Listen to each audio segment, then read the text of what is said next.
Welcome to Manager Tools. Today's cast, how to respond to a grievance. Part 3 of 4. The questions this cast answers are, what is a grievance? What are the typical steps in a grievance process? And what should I do to defend myself from a grievance against me? If you want answers to these questions and more, keep listening. The most widespread skill in life is communication. And effective communication is the key not only for managers, but also individual contributors who want to have successful exchanges. Allow us to come to your organization and teach your team to observe and analyze behaviors that will allow them to tailor their natural communication to be more effective. It's not about being right. It's about being effective. Contact Maggie by emailing her at customerservice@manager-tools.com to learn more. Now, this is really important. During your interview, you are not there to educate everybody or the investigator or whatever about what happened from some dispassionate third-party perspective. Again, rest assured, the person who filed the grievance made their case in as selfish a way as possible. Defend yourself politely and firmly. Answer questions briefly and precisely. Do not carry your professionalism or love for the company or the interest in having a full understanding of what happened so far that you end up saying something like, I can understand why they might have thought that. Again, this is an adversarial process. You are defending yourself. You are not finding common ground. And I encourage you, the nicer the interviewer is, the more they are acting a part in order to get you to let down your guard and just jabber on. And that is counter to your purpose in the session. Do not volunteer information relative zero. to the incident that you are asked about when you are asking questions. Save supporting information for your further defense in the interview when the interviewer investigator has finished asking their questions. So only answer the question you've been asked until the end. Do not be afraid to say, I did not say that. I did not do that. I disagree. I never said that. If you don't recall exactly what you did say, it's completely appropriate to say, to the best of my recollection, I said X. As I remember, that is not what happened. Here is what I said and did. I'll give you another example. A guy was grieved. This is 20 years ago. A guy was grieved, and the complainant said it happened on a Friday afternoon, and she went home and had a terrible weekend, which added drama to the conflict, right? Well, the manager knew what incident she was relating to, and so the investigator said in the interview, did you, in fact, have this conversation with this employee at a very vague description, a conversation about their performance on Friday afternoon, the 5th of September? No, I did not. Well, it says here that you had that conversation. Again, all I can tell you is no, I did not have a conversation with that employee about their performance on the 5th of September. Now, you might be thinking, I should tell them it was on Monday. Right? Because it was on Monday, the 8th. But no, what you want to do is impeach the truthfulness of the accuser because they're trying to use the weekend against you, where they were so distraught that they had a terrible weekend with their spouse and their kids, and they yelled at their kids. It was terrible. They were afraid they were going to lose their job and so on. No, I did not have a conversation with them on Friday. I'm sorry, I refute that. It did not happen. Okay. Well, they said you had a conversation. Well, I'm going to tell you, if I did, and I know it didn't happen on Friday because I was out on Friday, you have already been given wrong information in the complaint. If the accusation here is that I had a conversation with them on the 5th of September, I did not. And I can prove it because I can show you the receipts for the day I spent shopping with my spouse on Friday, my PTO day. That's the kind of thing. Don't mention that it might have happened on Monday. And then if in fact they say, well, by the way, they generally won't be able to go back to the person and say, we need you to update this. once the interview happens, the decision is made without further investigation generally. Be careful, guys. And this will help you in terms of your interviewing practice, interviewing for a job. I mean that. Be careful of questions that are phrased either inartfully or intentionally to create an assumption of truth in the accusations against you. And we use that word accusations with intent. You have been accused of something. Yes. For instance, suppose the question is, in the grievance, we'll say the accuser's name is Julio. In the grievance, Julio says, oh, by the way, it might also be an anonymous grievance. Oh, that's fun. And if it is, you should generally deny everything because you can't recall any general conversation we've had with anybody whose name you don't know. On a specific date. Exactly. Unless, of course, you have those receipts. That was a fun use, by the way, of the word, of the slang also. Yeah. So if they say in the grievance, Julio says you raised your voice regarding their response. Do you remember what you said? Folks, this is an ugly equivalent of when did you stop beating your spouse? Mm-hmm. This question assumes that you raised your voice and they want to know what it is you actually said. Because saying something and raising your voice are actually two different things. Questions like these, don't doubt it, are designed to incriminate you. Yes, there are investigators who believe that a verdict against a manager, as we mentioned before, is a plus for their career. It's ugly, but true. And you should not stand for it, both for yourself and for the integrity of your organization and protecting the process, the grievance process. The correct response here is, again, politely, without showing any anger. Not that we would fault you for being angry. It's reasonable to be feeling that. You could say, I can't answer that. The premise of that question is that I raised my voice and I didn't. So the question assumes something isn't true and I shouldn't have to answer that. So I won't. Mm. You might recall our previous guidance about exit interviews, where we made similar recommendations about the great positivity point of your language. I love that, Cass. I love that premise of honesty and positive language without necessarily revealing all. Yeah, or impugning anyone. Yes. And you might be recalling that. You might also be having a different experience. You might be thinking what we're suggesting is unnecessary, legalistic, or lawyerly. It isn't. If you were to answer that question as phrased, you couldn't argue with the interviewer writing in his report, when asked about what they said when they yelled, respondent replied that they said thus and so. And that sentence then says that you yelled. Yeah.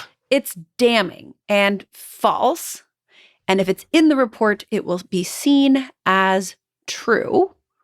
And this is, again, you may, if you've never experienced this before, you may not be fully cognizant, although I hope we've done a good job of convincing you, but you may not be fully cognizant of the fact that these are legal, formal proceedings.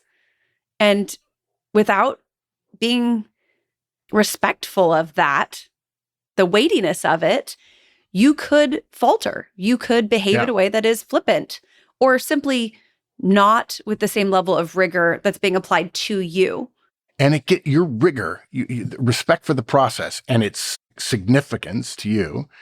And you might, therefore, if you don't approach this with some rigor and understand the consequences, you could then, believing yourself to be a good person, which we know you are, hear an interviewer say, I just got a few questions just to clear this up. It shouldn't be a problem at all. These things happen all the time. You shouldn't worry about it too much. I've just got a few questions here that'll help me understand. And folks, you can't see this, but when Kate and Sarah and Mike and I and Amanda, when we record, we're on Zoom and we can see each other. And Kate is right now vigorously shaking her head back and forth going, no. It's not okay. The interviewer will do that. If I were the interviewer, I would probably start out with, here are the parameters so that you understood it. But I would also ask my questions in a fairly relaxed way. Yeah. Now, I wouldn't ask Danger. questions that I didn't have. Danger, Will Robinson. Now, I would have my questions written down so I got them right. But I can assure you, if I were the union steward of someone who had been grieved and I was in the meeting with them and somebody asked that question, I would interject and say, I'm sorry. Regrettably, that's an objectionable question.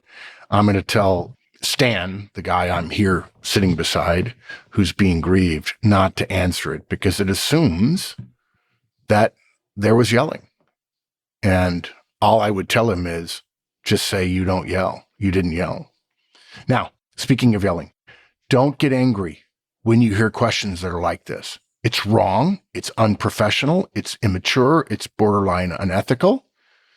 But we've already made clear the different incentives that exist in this process. Chalk them up to a careless or less than professional, less than fair, less than conscientious interview. Regardless of what your interviewer says about discussion or chat or just want to clear a few things up, they're basically to try and determine your guilt or innocence. We've all watched TV shows that are police procedurals, which the police say things like, let's just clear this up right now. It shouldn't be a problem. You don't need a lawyer. Go ahead.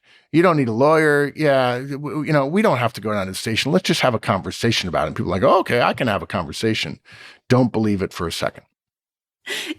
It reminds me of any time there's a show that we watch where anytime somebody says, can we talk? It's like, uh-oh. No. The water is getting deeper. Yeah. Going back to raising your voice, yelling. If you think you may have raised your voice as an example, but you're not sure, you do not have to say, I may have raised my voice. Rather, we'd suggest you say, I don't recall whether I raised my voice. Yeah. So there, again, we're being cautious about our language. We are making sure we're not answering questions that paint us into a corner.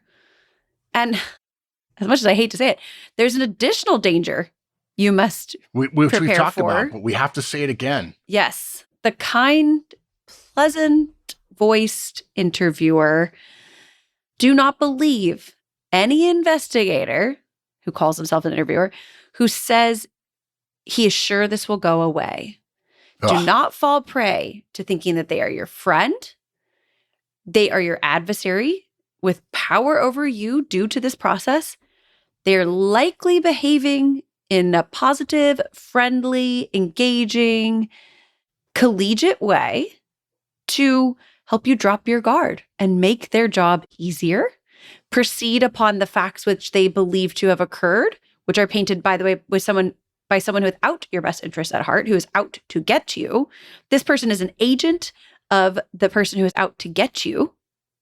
Do not allow a relaxed interviewer or interview, a feeling of relaxation in the interview, to help you talk openly. This is deadly serious business, and no kind-heartedness makes it any less so. In fact, kind-heartedness in this situation is largely likely disingenuous.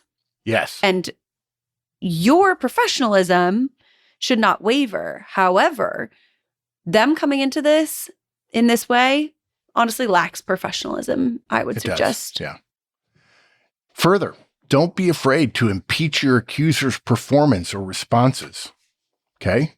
Be ready to compare their responses, say, to negative feedback to other people's responses on your team, indicating that others are fine with your behavior, but this direct is a unique exception. Mm-hmm. If they are routinely late or argumentative or gossipy or not respected by their team members, say so. Don't be afraid to mention your accuser's performance limitations without seeming to defame them in anger. For instance, I have had several conversations with this direct about his performance. I have been polite and professional while doing my duty to point out where he has not met standards.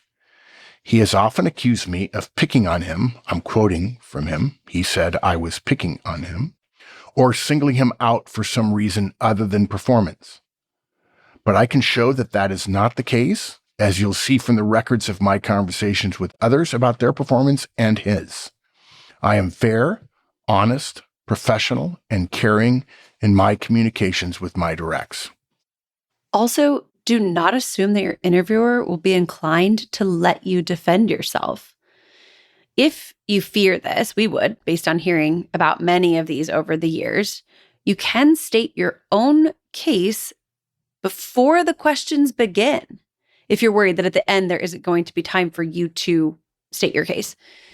However, we recommend you simply do not ask the interviewer that you are happy to answer questions, and following her questions, you will have additional information which you have prepared and will be sharing. In the same way that the accuser was able to gather data and write something up and edit it and talk to his union steward or a person who's a friend of his who feels inclined to help his friend, you get a chance to prepare as well. And you get to bring more to the table than just what the questions are that the interviewer, who is untrained in this, is going to ask you. And certainly I can see the value in stating that you'll answer questions, and then following the questions, you'll give your additional information, your statement, as it will. Because there might be things in the interview questions that you did not consider as part of what's happened. Great point.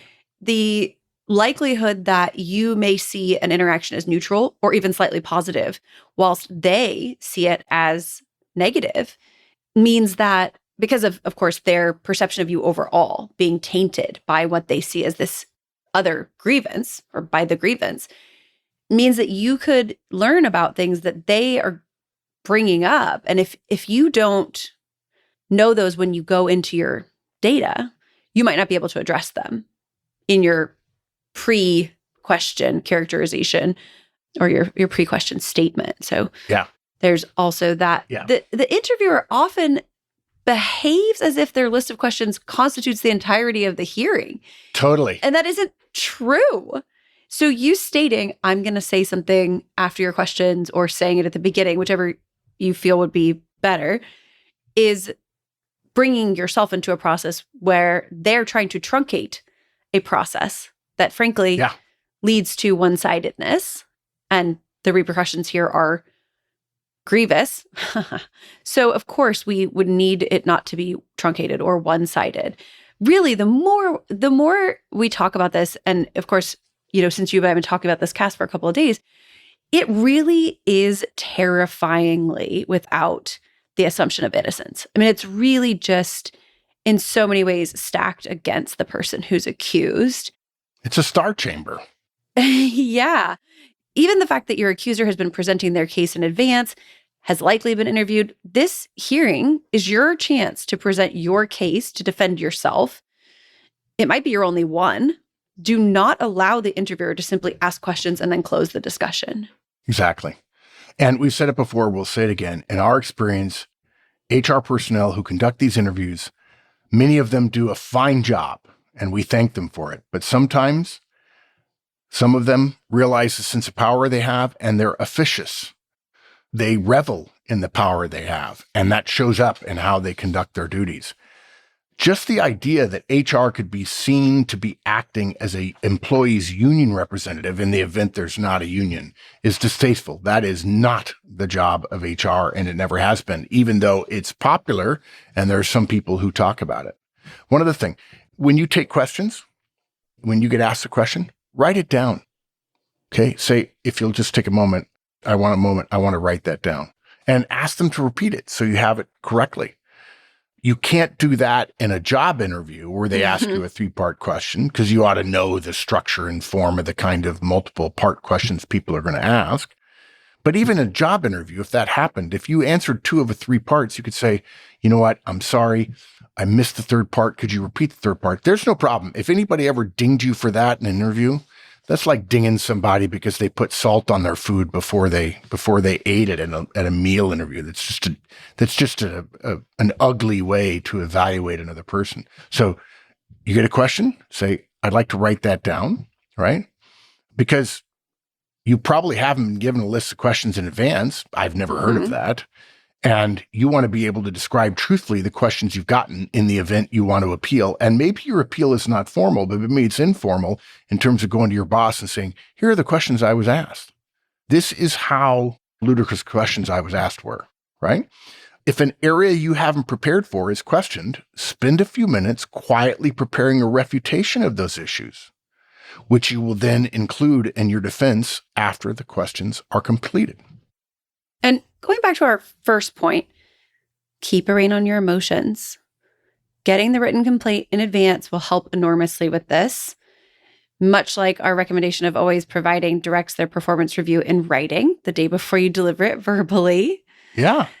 It can be an emotional thing, honestly, in so many cases. It's the tendency to feel defensive.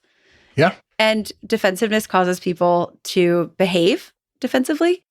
If you're thinking defensively, you will talk defensively. You can tamp down on your tendency to do that, having a little bit of time to think, to consider, to look at it as if it was happening to somebody else. That's how I usually do it. I usually think of it as if this was happening to somebody else, how would I speak against it or about it if it was happening to somebody else? That's very good. You know, what's interesting about that is because I've spent so much time advising people, not just in situations like this, but in everything career-wise, manager-wise, executive-wise, organizationally-wise, and so on.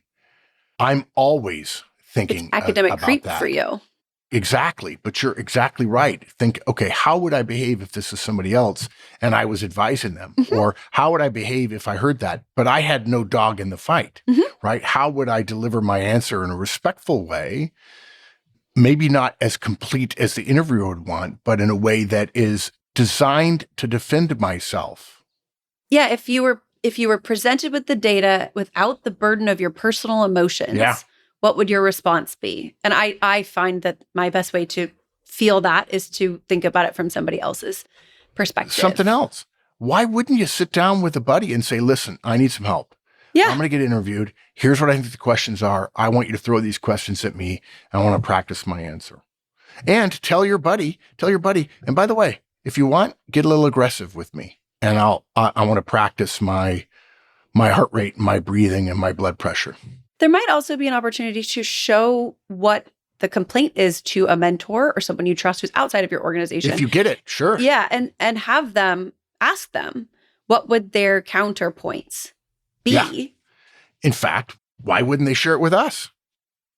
If you're a manager tools manager, if you're in our community and you get grieved and you get a copy of the complaint, we would be happy to look at the complaint and make recommendations, a plan for you. And if you need practice, I'll volunteer to spend 30 minutes practicing, asking you questions to prepare you so that you maximize your chance of being your very best self in your defense. He's really good at question prepping people. I have never not gotten an offer for a job that I interviewed for when prepared by Mark Horstman for said job interview. Yeah, in the event, which is possible, that you feel the hearing wasn't professionally conducted or was unnecessarily one-sided, or you feel that you weren't given ample opportunity to make your own case, state your intention to raise this issue with your chain of leadership or potentially the interviewer's leadership, or to appeal the decision. Let them know that you are taking some ownership of this process and that you are not taking this lying down. Yeah. If you're in the Southern United States, you can come see us in Atlanta this September. Our EMC and ECC are coming to Atlanta on September 24th and 25th. You and your directs can learn about effective management or effective communication, or both, from one of our speakers, which also means you can ask a ton of questions. September 24th and 25th, sign up at manager-tools.com/training. That's it for this week, folks. Come back next week for a continuation of this topic.